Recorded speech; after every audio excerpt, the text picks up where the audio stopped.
it going, Gager? What's up? What's up? Nothing much. Had a week delay for those of you who are anxiously anticipating our last episode. We had a little thing called newborn baby interrupt my my workflow, so I didn't get as much research done as I normally do. So nice to see you after 2 weeks this time. That's fine. Herbert Hoover is just such a larger-than-life figure. I mean, delayed damn. us a week of research. So much to read about Mr. Hoover. I know. What a guy. I feel he kind of got a bad situation, to be honest, but we'll talk about it. I know. He's named after a vacuum. I mean, that's pretty bad. That's true. He was rich though. He's not that bad. Yeah, but he was a self-made millionaire, so Yeah, we like those people, the self-made people. we like them more than the people that inherited.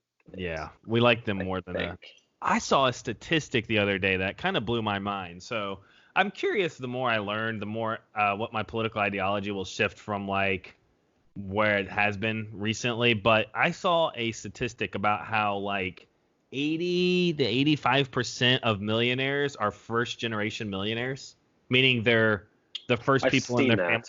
Have you seen that? Isn't that weird? Yeah, I see Dave Ramsey shares that stat a lot. Yeah, that doesn't surprise me.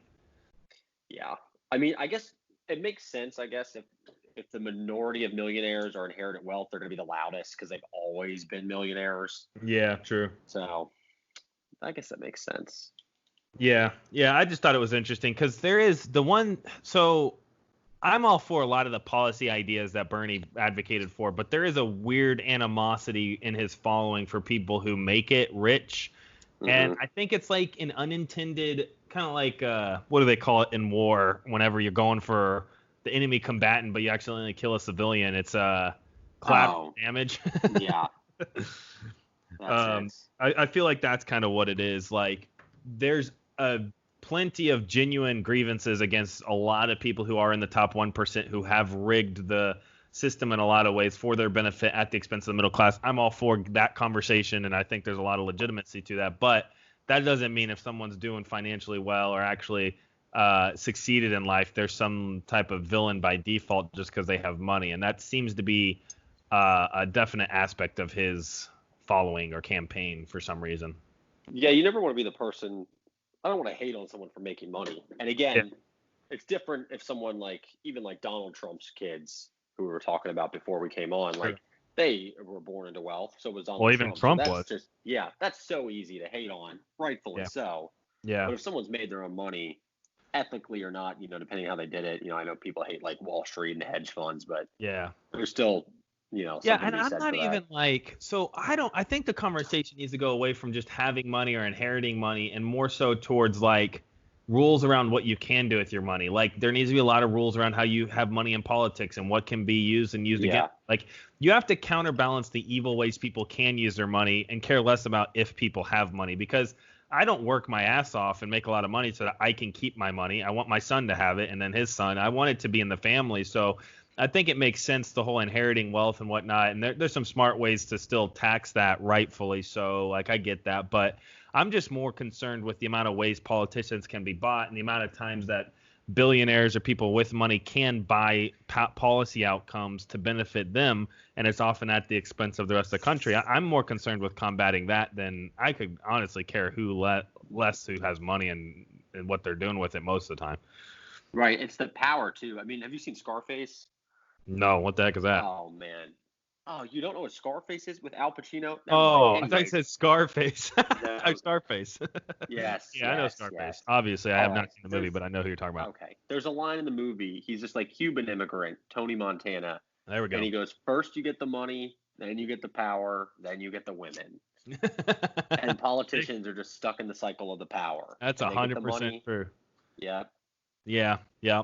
Yeah, no, that's true. That's true. Side note real quick, then we'll get into our regular flow here. I'm watching Ozark right now. Have you seen Ozark? Ooh. Oh, I've seen all 3 seasons. Love it. Cool. So I just started the 2nd season, and not that it's a spoiler, but it was interesting. There was a little bit of a bribing of politicians happening, and it was interesting. I was like, damn, I wonder how often this stuff actually happens. Probably all the time. Yeah. In the 3rd season, not to give it away, but there's a lot of that. Really? Oh, cool. Yeah. I'm excited. The 3rd season's better than the 2nd season, but I'll let you watch it. Do you watch Billions? No, someone else recommended that to me recently, actually. Was it Lee? Was it Lee Byers? It might have been you, actually. Oh, well, watch it. That's my recommendation. It's on Showtime. Cool. Yeah, I'll watch that then. What's beer of the week, man? Okay, I got a local beer from Noda Brewing. Side note, I think Noda makes better beer than Sycamore. So just FYI for all you Charlotteans. Who makes it better? Noda? Noda Brewing. Is it Noda? Noda? Is it Noda like Yoda or Noda like Broda? Are you making fun of me or are you sincerely asking? I've always heard Noda like Yoda, but you're saying Noda. Noda. I have enunciation issues. Uh, Anyways. Do you know what da means in Russian and Romanian and Ukrainian? Yes. There you go. Good job. Yeah, perfect.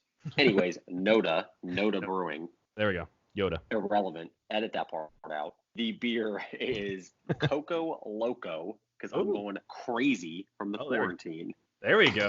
Coco Loco. Beautiful. It's a chocolate beer.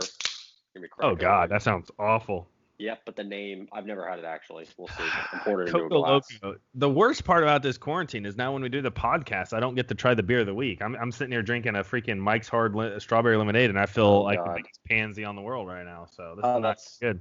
That's someone who made fun of me for drinking White Claws. I don't want to hear it. I was going to drink a White Claw because I still have the ones you brought for the UFC fight last time, but I was like, you know what? I don't want to be white trash, so I'm not going to drink a White Claw. It's not white trash.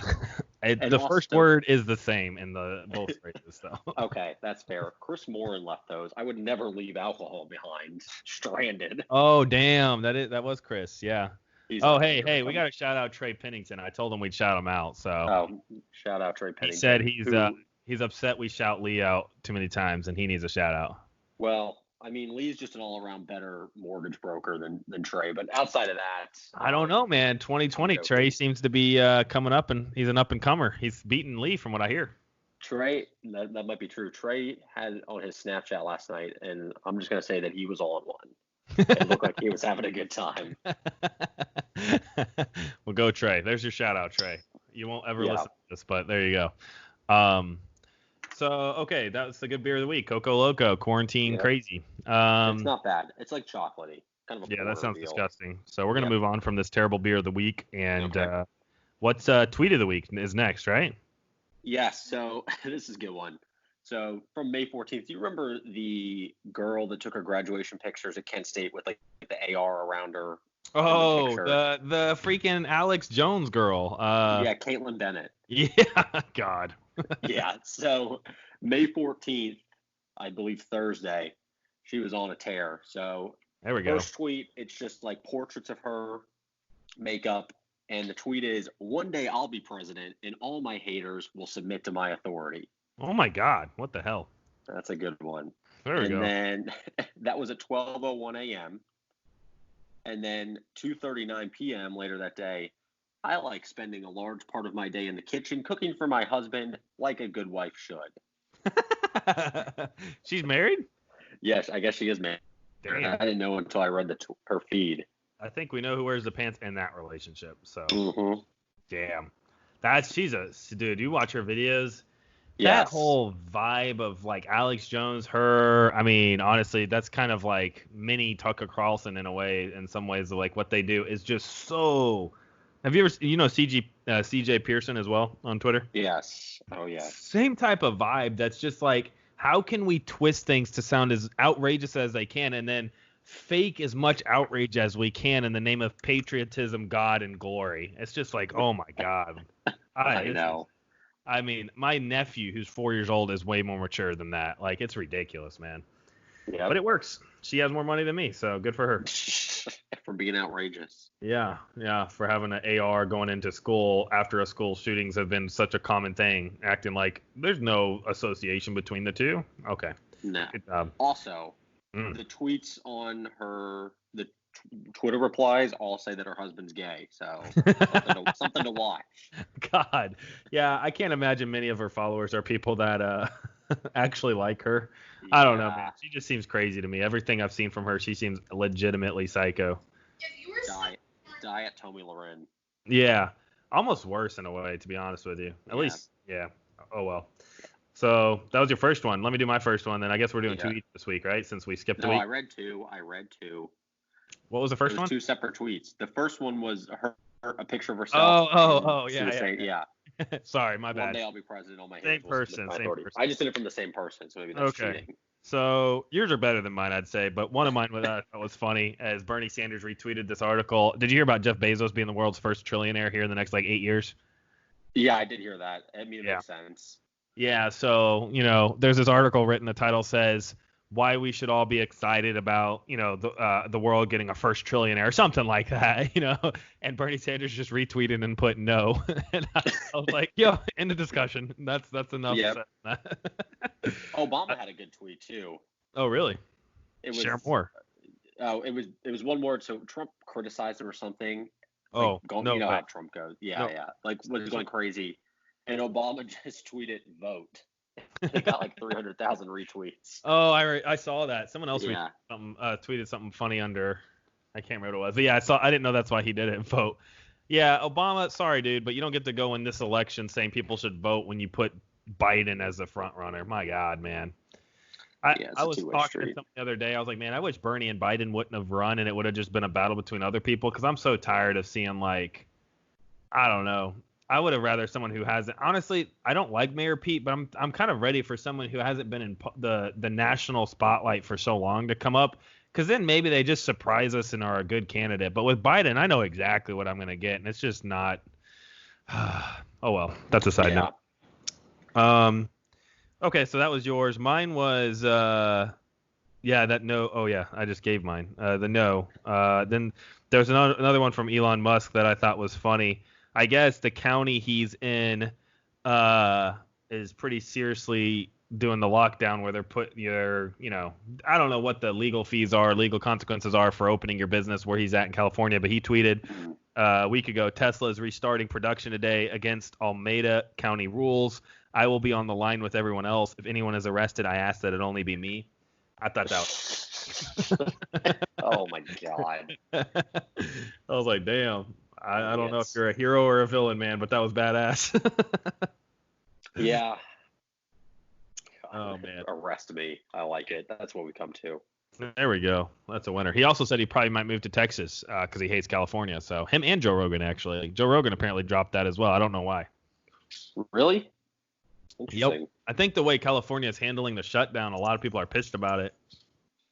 And I kind of find myself against the group I'm normally with, like some of the Democratic, like the Bernie type wing or the Democratic wing. I don't think I'm with them on how to handle this, man. They're acting like we can just shut down almost indefinitely, or at least for a very long time. Like that's a normal thing, but people can't make it that long, man. Like you're going to have way more deaths for people that don't.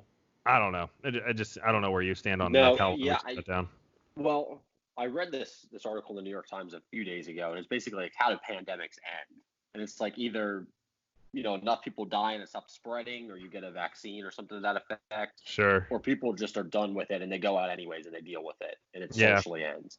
And I think we're going to do the second one here. I don't think.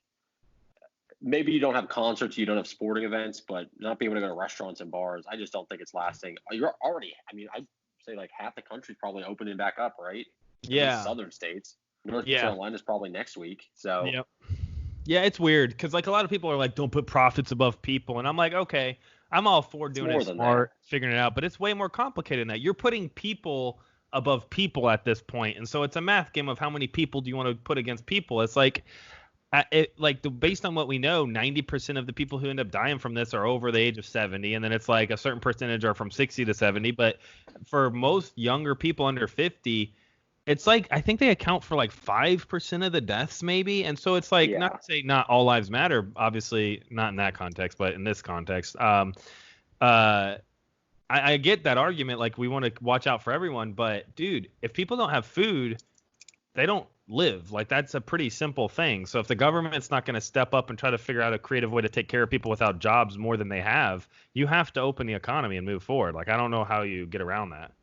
Oh, yeah. These are in corporations. Some of them have been hit by it. I know the airlines especially, but not every big company is in turmoil. And there are small businesses, restaurants, retail stuff that they can't make money. And that's not millionaires. That's everyday people, right? Exactly. They're business owners. Exactly. And I would be frustrated too. There's not a good answer. There's not. But I think that's the part that, again, this is like the me bashing the Bernie movement time this time. That's weird, but I'm not used to this. I think Yeah. there's a little bit of naivety that comes to, and maybe it's rooted in their ideology of everything's rooted in class warfare. Maybe that's why, and I believe that a lot is as well, and a lot can be solved by viewing it through that lens. But stuff's more intermingled than that. Like the worker, like you don't get to tweet off your iPhone how you hate, freaking Apple for what they do. Like that's not how this world's gonna work. You have to. I don't know. It just seems naive to me to always be criticizing the rich corporations without understanding that a lot of those corporations employ people and that those jobs are what keep those people alive. Like, I don't know. It's more of a balance than I feel like they make it out to be. Yeah, it's not. I don't think the Bernie solution, or I should say, guess left-wing California solution of just shutting down is effective. But the flip side is you can't just open everything back up either without any considerations. I mean, honestly, if someone told me tomorrow I could go to an NBA game, but they have to test me and put the thing and have it touch my brain, I would do it. I want to get out of the house. Yeah. I've had enough. I know. See, but that's the thing is like, at what point do you, I mean, I don't know for sure. I heard a number about how in North Carolina, I think 2,000 people have died since this first started. It's like 2,300 or so. And you're like, okay. And I mean, you can't play this game because none of us are God where we know are omniscient. No one knows everything. I get that. But 2,300 people died because of the virus. Well, how many people are going to be permanently crippled by debt or unemployed where this is like they don't have food now, or how many abuses are happening, suicides are happening? Like I mean, it's not an easy solution, man. People don't do well when you're inside by yourself all the time. Like that's not how people operate. So I don't know. Especially if you're unemployed. I think to me to me it comes back, if you can get enough testing, I feel like you could have everything, right? And if people are positive, you turn them away. And that's the thing that we failed on, but it doesn't seem that complicated. I don't see this going on much longer of a shutdown. And honestly, if there's a second wave, and if we've had this quarantine now for 2 months, and say there's a second wave in the fall, that's a really tough ask to shut down again. I think a lot of people would just throw their hands up. I don't think it would do it. I don't think people, dude, man, like, I don't know what percentage of it is, but there's a large percentage of Americans that can't afford an unexpected $500 expense. And now we're saying, hey, you're unemployed and we'll give you $1,200, but, good luck moving on. One time, and you still got to pay your rent and mortgage most of the time, So it's like, I don't know. Something's got to change. I'm not a fan of how the government's handled this compared to how I've seen other governments have, but I also think it's just a complicated situation, and we got to move forward and do the best we can with what we have. Yeah, I agree. Alrighty. Sorry, Herbert Hoover. I forgot about you. My bad, man. Exactly. So, okay, just as a reminder for everyone who has made it this far in the podcast, first of all, if you message me, I will send you a gift because congratulations, you are one of few. Second of all, that's not true. I won't send you a gift, but I will give you a high five. I actually will ignore your message, but thank you. I will give you a virtual high five, and Anthony will ignore you. So there you go. Accurate. But as a reminder for people, we are doing a mini series on presidents who have not won, incumbents who have not won re-election since 1900 to current day, in honor of the election that's coming up this year. With President Donald Trump and a to-be-determined Democratic nominee, but most likely Joe Biden. We discussed, who was it last week? Who did we discuss 2 weeks ago? So we talked about when Woodrow Wilson won the presidency. Ah, yes. When there were 3 people. That was 1912. Taft lost. Also Taft stuck lost. In a bathtub. Yeah, bathtub Taft, yep. Mm-hmm. So he was the first incumbent who did not win re-election in 1900s, and then the second one, who we will speak about today, wasn't much later in the century, and it was Mr. Herbert Hoover, which I did not know much about this guy before this last couple of weeks, to be honest with you. Yeah, so when you don't really talk about the election, you talk about the Great Depression and then FDR. Yep. And because, Hoover got killed, so it's not like it was a competitive election. Yeah. But I think there's a lot of similarities to today, or at least the last, 12 years since Obama won. Yeah. Not quite as drastic, but essentially what happened was Hoover took over president. Everything was great. And then like a year into it, probably from forces outside of his control, the global economy crashes.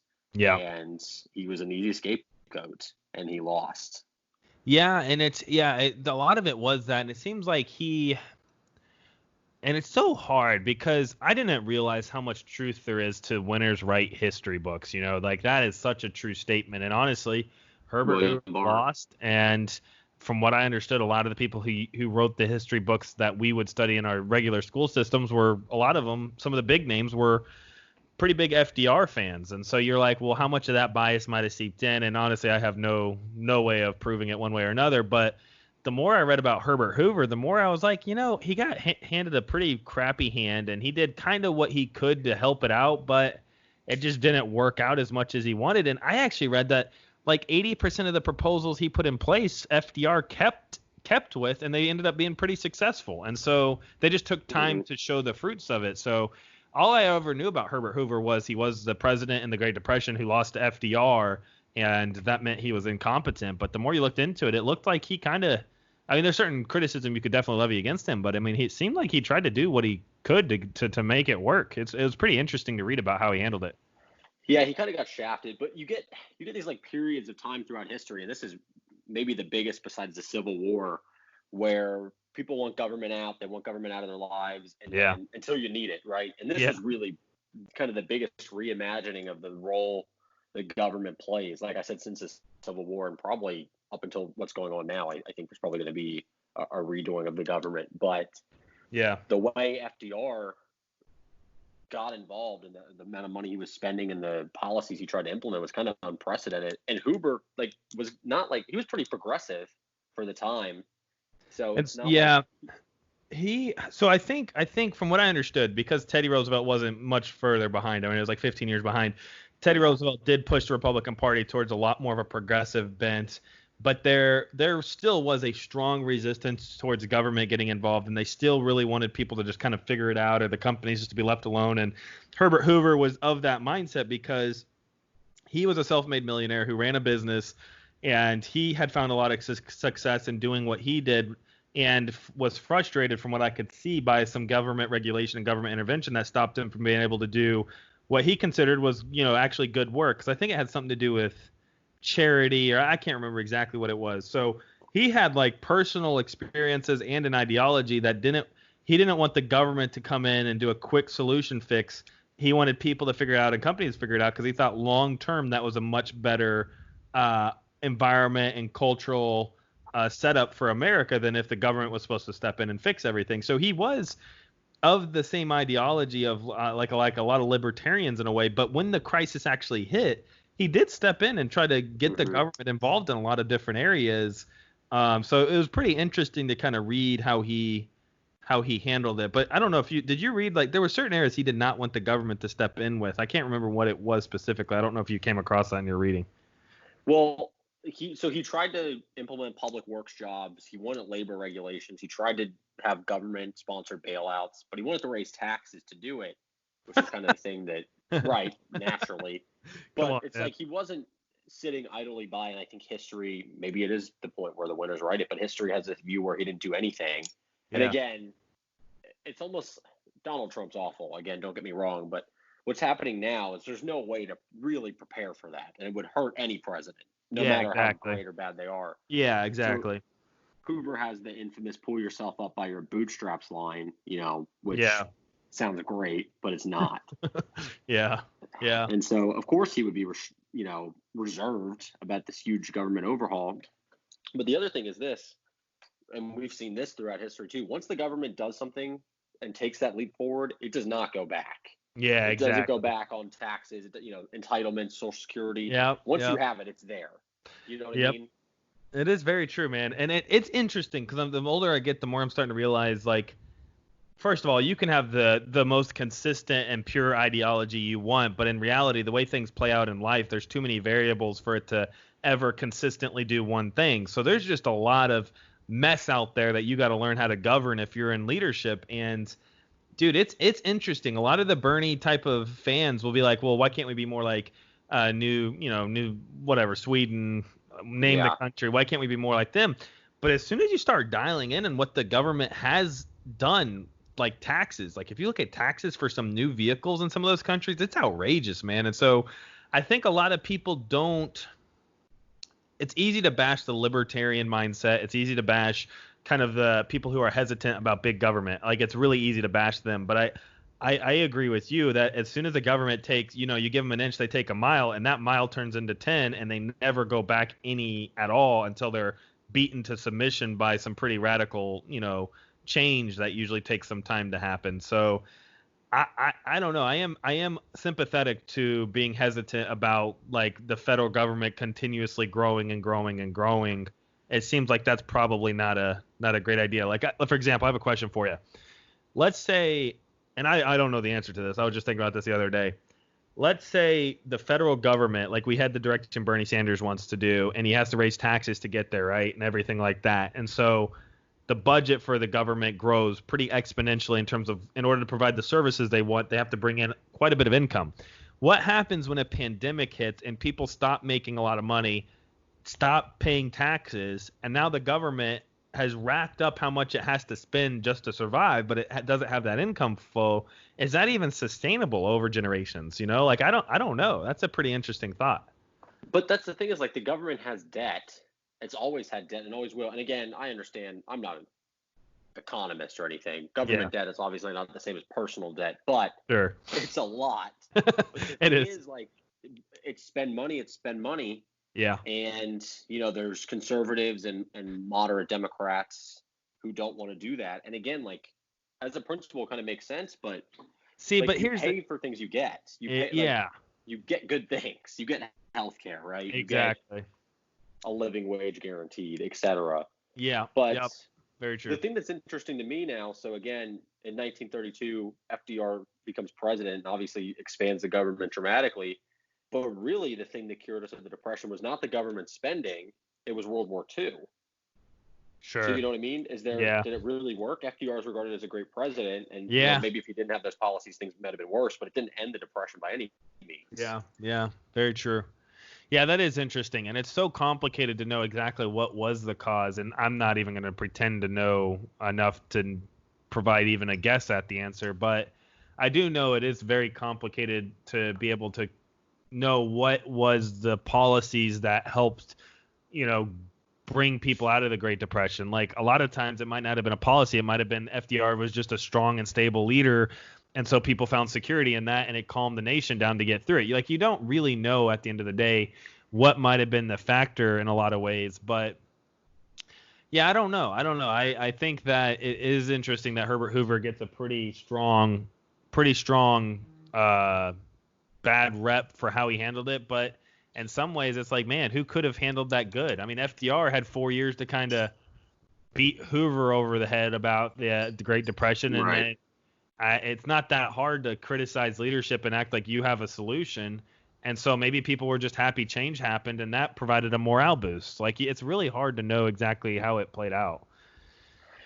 Yeah, and that's the thing, is like, Hoover was, if there wasn't a Great Depression, he's probably just an unremarkable president. He probably gets reelected. And that's the thing, exactly. Like, there's so many variables you can't control. And honestly, if there had not been, the coronavirus pandemic here, I would say that Donald Trump would cruise to reelection. Oh, I would say I really don't know. Exactly. I could not agree more. I would say 99% chance that Donald Trump wins reelection minus the coronavirus. Now, to be honest, it's going to come down to how well they can hide Joe Biden. There's two scenarios I see Donald Trump losing right now. One is if they change the Democratic nominee at the convention, because I saw a video the other day how someone actually said that might be something they're considering. I don't think that's likely. I think that's like a 5% chance. But that if they were to swap him out with someone that might have a little bit more chance at beating Trump, and it would be an uphill battle, but I could see that playing out in a way that's bad for Trump. And then two, if they find a way to just hide Biden away for a long time until Election Day, I could kind of see how he might pull it off as well. But I don't know, man. I still favor Trump to win re-election, to be honest with you. I do too. But now, I was reading about this morning, and again, expansion of government. Obviously, throughout the primary season, Biden was opposed to dramatic changes, unlike Bernie. That's well documented. Yeah. But now, unprecedented times, he's working with, the Bernie Sanders camp, and the Democratic Party as a whole is kind of moving towards spending that they otherwise wouldn't have considered, what I mean? And policies they wouldn't have considered, and Biden's open to that. And so now you're saying, okay, this thing has happened. and say Biden wins, he's going to obviously be more progressive than Trump, of course. Yeah. And that'll be the next step, and it'll pull the government even further with their responsibilities and their spending. Yeah. And then another event will come along in 30 years, and the government just keeps getting bigger and bigger. But it's weird, these parallels. Even the last election we discussed with like the splintering of the parties, now with like this huge event happening that no one could have predicted. And it happened in 2008 with the recession and Obama, and that made the government bigger. Yeah, it's very true. Like, I mean, and I think that's kind of what the founding fathers kind of were leery against, is they knew that power tends to progress to be more and more consolidated and feed itself to grow more and more. And so it's like, well, how many checks and balances can we put in place to kind of cripple that momentum that is inevitably going to be there?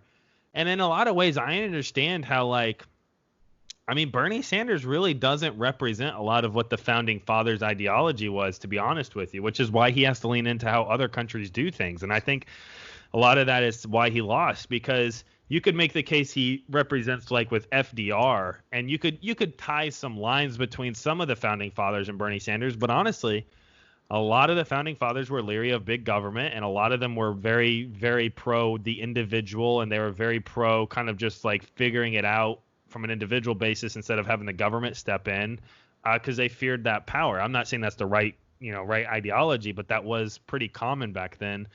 And so, I mean, there's a lot of truth to the fact that over time the government's always going to expand, and it's one of my fear is the government's not the most efficient at doing what it does, and so as it expands, there's going to be more waste. And so, I mean, I do have a very strong libertarian bent in me, which is ironic for a Bernie Sanders supporter. But it is hard. I'm just pro accountability, I think, at the end of the day, and anti as much corruption as I can see. And sometimes that means big government. Sometimes that means scaling back government. Yeah, but it's like when you get into these situations with recessions and pandemics now. Yeah. If the alternative would be the government does nothing, and then it's way worse. Well, see, so it's like this is the price to pay, right? Exactly. So I think to that point, and I was going to say this earlier and I forgot, and that reminded me, is it's like, dude, I don't think people realize when, like, how many people are unemployed right now. It also means they don't have insurance right now. Do you know how bad that can literally ruin your whole life, if not end in death, because you don't have insurance at this point? And so it's like, okay, we have smaller government. Let's say that we have smaller government that's not involved in health insurance. Good for us. Look at the consequence of that, though. Yeah. We're the only country on this planet, because people are unemployed. The amount of millions of people we have now do not have health insurance. Like, you can't just take your ideology and only point out the pros of it. Like, that's a con of the libertarian way of thinking, is if insurance should be tied to the employer or the private marketplace, then when something happens like this, you lose your insurance every time. Right. And that, you know what? If this had happened 5 months ago, I feel like Bernie would have won the nomination. I was wondering. Yeah. This is, and not having employer-based health care, government that's there in times like this, like Biden would not have been able to combat it. And now Biden has the opportunity where he can just shift. And again, I think that's probably the right call, but it's easy to shift when you're the nominee. Yeah. You're running against Trump. So obviously you look, most of your policies, put away the candidates, Biden's policies are probably better than Trump's, even if they're not what we want. Yeah. So Biden can make that shift, and now Bernie's I'd be pissed if I was Bernie, but it is what it is. Yeah. I think, and it's weird because we are technically in a recession, right? But, again, as always, it hits harder in different areas. You're in a suburban area. We're both our jobs are based out of Charlotte. The city's fine. Yeah. Actually, the Republican National Convention's coming here, so Charlotte's sounds like it's on full steam. Let's go. But it's like, yeah, it's weird that it's a recession. It just doesn't feel like it. Yeah. And, I mean, I think that it's a recession, but it's different. I don't know. It doesn't feel like that, but how did people feel in the last recession? Maybe some people, the last recession, some people felt okay too. And then we just happen to be a part of that group, in some ways. Because I made a comment on Facebook the other day about how what we've done as a country hasn't been that drastic. Because from my perspective, I barely noticed there's a coronavirus other than the quarantine part, to be honest with you. Right. But that's because I'm fortunate enough to have a company that kept me employed and let me work from home. So, I mean, honestly, for the millions of people who have lost their jobs, and I know a couple, it's probably a pretty tough time right now, you know? Yeah, I guess the difference is with this, it wasn't the economy didn't cause itself to crash. Yeah, It was an yeah, outside exactly. influence. And I guess the That's a good thinking point. is like you can just open things back up. I don't know if that you don't just flip a switch, obviously, but you can have restaurants open and people go back to work. But it's just such a strange time. It's unprecedented. And Yeah. again, connecting back to Herbert Hoover, I know we've digressed, but Yeah. in a good direction. When you can't control these things, it throws up the election. And the other thing is the logistics of our election, like the actual voting Well, process. yeah, for It's real. going to No be very joke. interesting to see how that plays out. Yeah.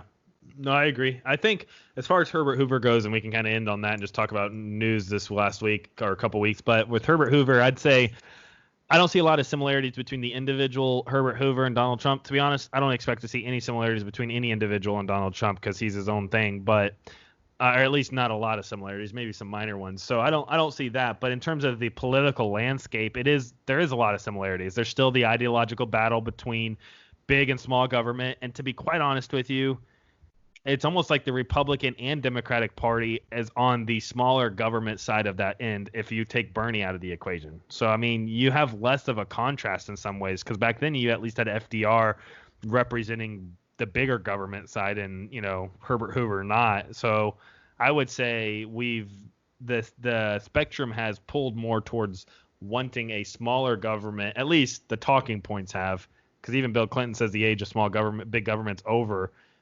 So, I mean, I think that as far as the political spectrum, it's pulled more towards small government in some ways.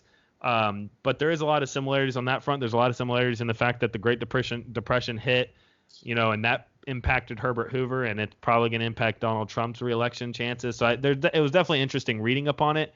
And I think the biggest similarity is the Great Depression hitting and the coronavirus at the same time and how that affects like an incumbent's chances for sure. Yeah, I agree. Cool. So as far as the week goes, though, what's some interesting stuff that's been happening? Yeah, let's talk North Carolina Senator Richard Burr. Have you been following this? I did when it initially broke, and I thought I saw something recently just came out again, but I to be honest, not as closely as I should, seeing as he was my senator. Yeah, so I'll recap it. So essentially, Burr is the very powerful chair of the Senate Intelligence Committee. So that's a pretty high post. Yeah. Not like, yeah. So he kind of led the Russia investigation stuff and was actually pretty, I don't want to say open-minded, but allowed the investigation to play out. Yeah, he did good. Yeah. So not a real public guy. Won re-election in 2016. Just kind of a weirdo. He's been in the Senate for a little bit. So before everything crashed, obviously he gets information that's private, not public, before anyone else does, as the chair of the Senate Intelligence Committee. Yeah. And he sold hundreds of $1,000s of stock. Yep. In very specific areas that would be specific areas with information that was not public, while at the same time saying everything was going to be fine. Exactly. Yep. So now everyone was calling for his resignation, stuff like this. He actually stepped down as the chair of the Intelligence Committee, which I did not know that. Yeah, he won't resign. But the FBI this week got a warrant for his phone and I believe his Apple iCloud information because they're investigating him. Oh, man. Yeah. I didn't know that. Damn. Dude, that's insane, man. So he and now even Republican senators, one from Texas, they're kind of questioning if senators should be allowed to own stock while they're acting. I saw that. And the answer is obviously freaking no. Like, damn, money is such an obvious corrupting force that it should be limited. And we should go overboard in limiting how much money should be involved within our politicians' lives. So no, if you're going to run for public office, you sacrifice being able to do anything with stocks for a decade or whatever the rule should be. But damn, that's insane, man. I didn't know that it had progressed that far already. I know. And so to be fair, there's a Republican senator from Georgia who sold some stocks, and Dianne Feinstein, a very popular Democrat, sold some. Yeah. But no one is as powerful as him, and he sold the most. Yeah. So today, Politico had a report going back through his tenure as a senator, basically documenting where he's sold stock. Oh, wow. Or bought stock accordingly with information that was not public. Damn, So, really? Yeah. So. Dang, dude, he might lose re-election then. He's not up this year though. He's Well, up he's in not 2 years, up. right? He's up in 2 years. Tom Tillis is up, also from North Carolina. And I don't Also think he's doing sucks. that good, is he, Tom Tillis? He's quiet, but again, this is what makes me most mad about the coronavirus pandemic, besides the fact that I can't watch sports or go to a bar, Yep. is that there's just not a lot about regular politics anymore. Yeah. It's all focused on the virus. Very true. So a lot of really bad politicians are just skating by happily right now. Which probably benefits, besides you take away the presidential race because that's national, but that probably benefits incumbents, to be honest. Oh, 100%. Yeah, because that's definitely true. Absolutely. So that's crazy though, man. Dang, I didn't realize Burr, that. Something to watch. Yeah, that's not cool. a fan. No, I mean that should be even Tucker Carlson ripped into him when it first came out. I remember. Yeah, we'll see what happens. Elizabeth Warren's mad, you know how she is, but yeah, of course. I mean, I really like Elizabeth Warren, but at a certain point, it's kind of like, I don't know, man. I just don't respect people that say they believe in ideology and then don't, when they're given several opportunities to live out that ideology, they don't. Like, she should have endorsed Bernie from the get-go and didn't. The way she attacked Bernie was clearly a very... Oh, she's going to be vice president. Do you think so? I've been hearing I've been hearing people pushing Stacey Abrams hard. Did you see that photo of her from the New York Times, I think? Yes. It's so cheesy, man. God. It's so bad. I know. So, but Warren had a quote today talking about how Biden's doing the right thing, considering more progressive policies and expansion of government intervention in healthcare. She is so going to be vice president. I bet. Hey, I bet. If she is, we don't have to take a shot. But if she's not, then we have to take two. So hopefully she is. It just doesn't. It's not Stacey Abrams. Like, he has the black vote. You know what I mean? Yeah, I don't. The progressive vote you can get from Warren. Yeah. I don't know. I don't know much about Stacey Abrams, to be quite honest with you, other than she ran for governor. I know that, and it seems like she did a pretty good job. And honestly, from what I remember, it seems like the election was stolen from her. Because this, I mean, the guy that was running against her also was the head of the voting commission or something, where he actually, I mean, the most egregious way of like bending rules or at least abuse of power, don't even have the appearance of evil. That had by far the appearance of evil, and Republicans were silent about it at the time because they don't actually care. But I do remember all that unfold, but I never paid that much attention to her. And I actually remember when she was asked early on if she would be Joe Biden's VP, and she made a snarky comment about how, well, I want to, I aim higher than that, or I want to be on a winning side or something like that. I remember her saying that, and I was like, oh, so she wouldn't even consider Biden. But now it's like all over. She's pushing hard to get the spot, and I'm like, I don't know what her qualifications are. I don't know who she'd appeal to. Like, I don't know what that is supposed to do. The Beto O'Rourke. You lost, but you were popular. Yeah, which is weird, man. I mean, I kind of get it, I guess, but it's kind of weird.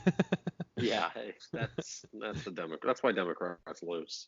Dude, the Democratic Party sucks, though. Real talk. They're bad, dude. They're so bad. They're gonna lose to Trump twice. In a pandemic too. Couldn't even beat it. We'll see. Maybe Biden wins. There's obviously a chance, but gosh. Yeah, this is a New York Times article right now. This is how bad it's gotten. I'll take Biden's confusion over Trump's corruption. I know. That's so bad, man. You can't be corrupt. Oh my God. Right? That's the thing, right? Dude, I swear.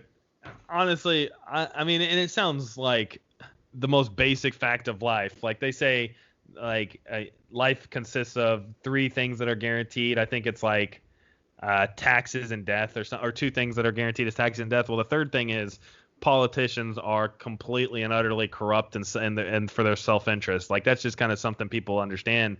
But man, when I first got involved in politics, like reading stuff, I had a naive hope about me that maybe one of the parties or a cluster in the party would be kind of, stick up with principles and stuff. But man, the more I learned, the more I'm like Joe Biden's literally criticized for like 90% of what they criticized Trump for. But it's like moot. It doesn't matter. Sexual assault allegations doesn't matter. Iraq war, we don't really care about that. He just made a mistake. You go down the list and it's like, we don't really care about that. Racism issues, it doesn't really matter. We got to beat Donald Trump. It's like, my God, man. I know. I can't stand it.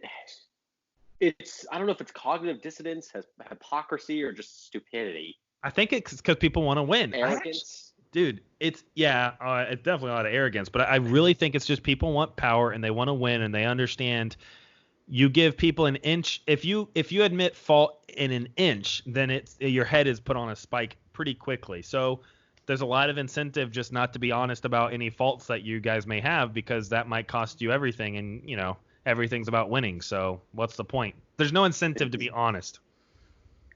Exactly. There's incentive to say what you need to say, to get votes, to get elected, to keep having power, to run again for re-election in 4 years to win again. Yep. That's exactly right. I mean, that's all it is. I mean, it sucks, but that is what it is.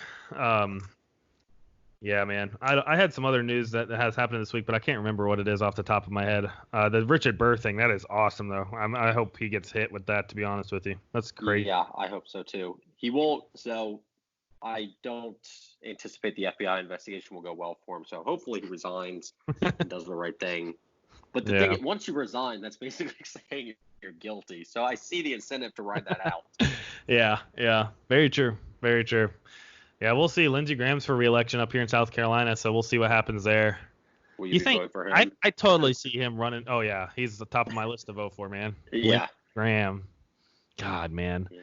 I swear, Trump has brought the absolute, pit of the pit out in people, and just I'll never understand how Trump supporters cry about the cruelty of people. Like, I had someone say this the other day to me who I know is a Trump supporter. They're like, people need to stop criticizing Trump on his personality and his character flaws and just go after policy. Like, let's just keep it centered around policy. I'm like, do you know who you're talking about right now? Yeah. Look at his Twitter feed for an hour.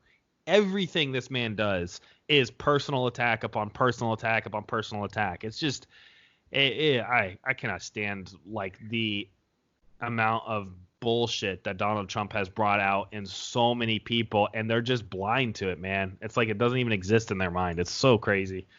No, but to me, character is very important, number one. Number two, the obvious, if a Democrat was doing the same things as Trump, they would not defend it. The porn star, the corruption, the Russia stuff. The list goes on and on. Yep.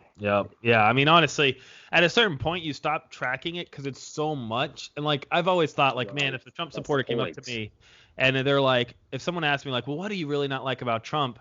I'd be like, man, I don't even, have time or energy to, bring up the mental list I've had to work throughout the years of this guy's leadership. I mean, he has absolutely no character. Everything's done from self-interest, and he is okay as all get out to be corrupt, racist, greedy, whatever he needs to be. If it gets him to where he wants to go, there's nothing that stops him as long as he has some plausible deniability. The man is the worst role model for a presidency that we've ever had.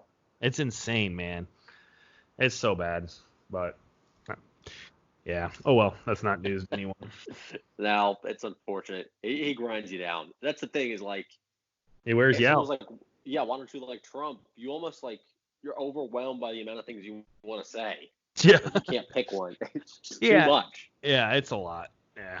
I don't know, man. People did you here, we should end on this because I got in trouble on my Facebook for sharing this, so this will be kind of funny.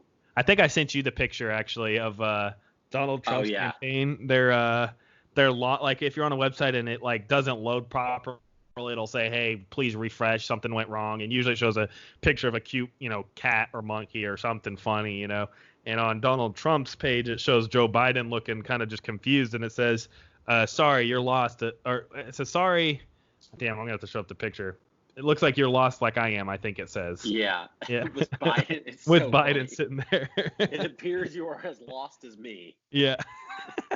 Dude, I died laughing when I saw that, because that's just that's where we've gotten to as a country, where that's just and it did to me what I've criticized Trump does to other people, which is as long as he makes you laugh and it's entertaining, you don't take it as serious as it probably should be taken.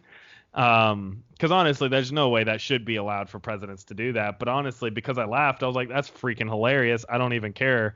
I'm just going to share this because I thought it was funny. But yeah, I got in trouble on Facebook for sharing that from a couple people. It's right. I mean, come on. It's Joe Biden. Like, damn, dude. He doesn't know where he's at. I'm looking at your Facebook comments here. People are mad at you. Yeah.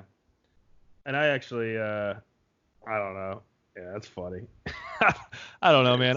My thing was like, look, I'm never going to ever dismiss any valid criticism for any purpose. And Joe Biden clearly has deteriorating mental issues. Like, for anyone to say that's not the case, I'm just like, look, you're either being dishonest and you know he does, but you don't want to admit it, or you haven't been watching him very closely to see that he clearly – it's not just a simple goof up like, oh, he forgot the end of that sentence. This guy has like so many instances, enough to where even news outlets in Australia are making fun of the amount of times this guy has messed up stuff. So, I mean, I know. It's just too easy. It's really easy. It's crazy, man. What do we normally end on? I forget. I feel like there was something else we're supposed to end on. I think Biden and Trump being crazy is a good ending note, both in their own ways. Yeah, 2020, baby. 2020. Pandemic and two idiots. There's a third tweet I almost chose from Elon Musk that I thought was funny. It shows, oh God, if there's any Dragon Ball Z fans, I don't even think they're going to like me, but I don't know. It said 2020 every 2 minutes. This isn't even my final form yet, and it showed a Dragon Ball Z character as if like it just keeps getting worse and worse. I was like, that's funny. That's accurate. 2020 sucks. Yes, it does. Let's end there. 2020 sucks. Yeah. All right, dude. See you next week. No more skipping episodes. Stop slacking off. Yeah, you stop slacking off. Having a baby. Excuses. Yeah. Jeez, Jack. God. Why would you have a baby when you have a podcast? The podcast should be my firstborn. I know. God. All right, man. I'll see you next week.